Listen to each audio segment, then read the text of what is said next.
இன்றைக்கான மினி விலாகில் நம்ம என்ன பார்க்க போகிறோம்னு பார்த்தீங்கன்னா, நம்மளோட காய்கறி செடியில் தக்காளி, கத்திரிக்காய், பச்சை மிளகா பூ விடுற டைமில் நம்ம கொடுக்க வேண்டிய ஒரு முக்கியமான உரங்க.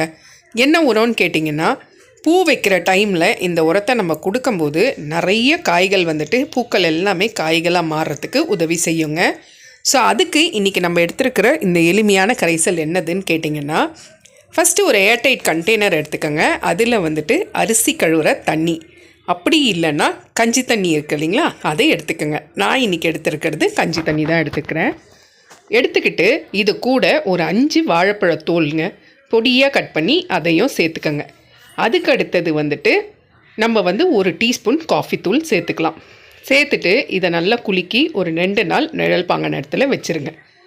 இதை இப்போ நீங்கள் 1 லிட்டர் ரெடி பண்ணுறீங்க அப்படின்னா 5 மடங்கு தண்ணி கலந்துக்கிட்டு பூ விடுற டைமில், அதாவது கத்திரிக்காய், தக்காளி, பச்சை மிளகா செடிங்களெல்லாம் பூ விடுற டைமில் இந்த கரைசலை கொடுத்து விடுங்க.